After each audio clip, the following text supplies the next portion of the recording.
Buenas tardes, en este video voy a hablar sobre una inversión del sentido de giro de un motor trifásico con un mando con computador de 3 posiciones.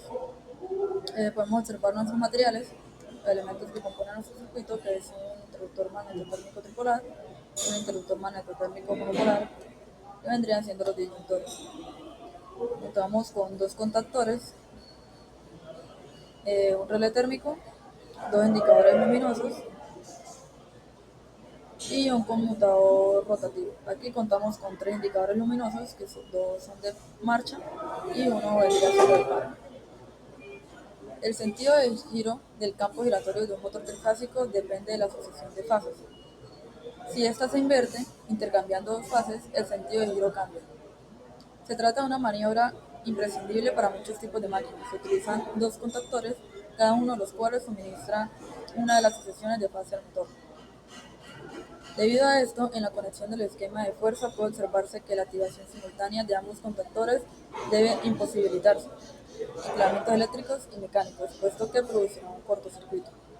El enclavamiento eléctrico se resuelve con un contacto cerrado de cada contactor en serie con la bobina del otro, de manera que uno no puede activarse hasta que no sea desactivado el anterior.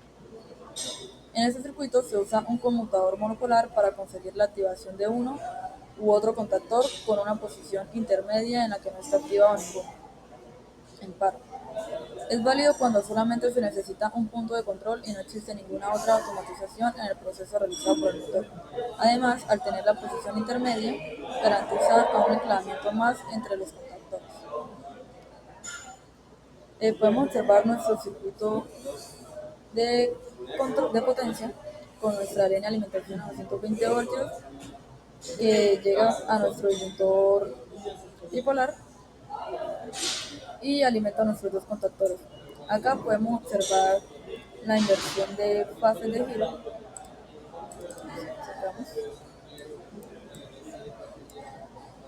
Y podemos observar cómo sus fases están invertidas desde la línea 4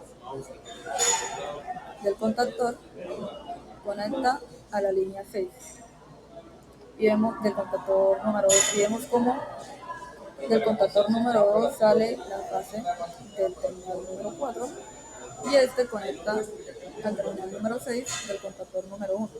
Por lo tanto, estas dos últimas fases de cada contactor es la que realiza la inversión para el sentido de giro de nuestro motor.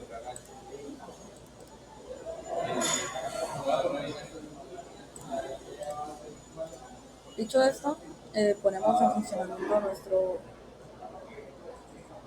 nuestro circuito, que antes explicar el circuito de control, que es una de las líneas de la alimentación, alimenta nuestro disyuntor monopolar, también alimenta de disyuntor, alimenta nuestro relé térmico que está la protección del motor, con el contacto normalmente abierto que este conecta directamente a nuestro indicador de paro, y el pulsador del relé se conecta a nuestro conmutador de 2 posiciones,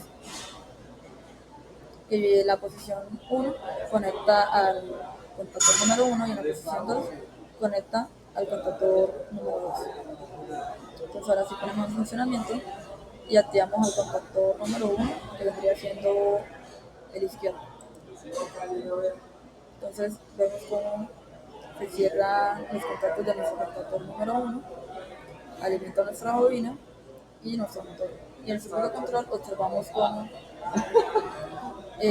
pasa la alimentación por el relé, llega al conmutador y observamos cómo está en la posición, cerrando el circuito para poder alimentar el contactor número 1, también al indicador de marcha, que está conectado de forma paralela, y activa nuestro motor. Y ahora vamos a activar el segundo contactor para realizar nuestra inversión de giro. Entonces ponemos en paro y activamos el segundo contactor, alineando la segunda posición del conmutador. Observamos cómo se cierran esta vez los contactos del contactor número 2.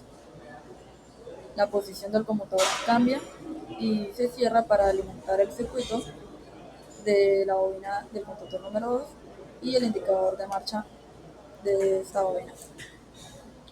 Y aquí observamos en nuestro motor la inversión de giro.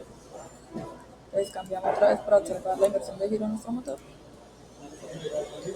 Vemos que gira de forma antihoraria.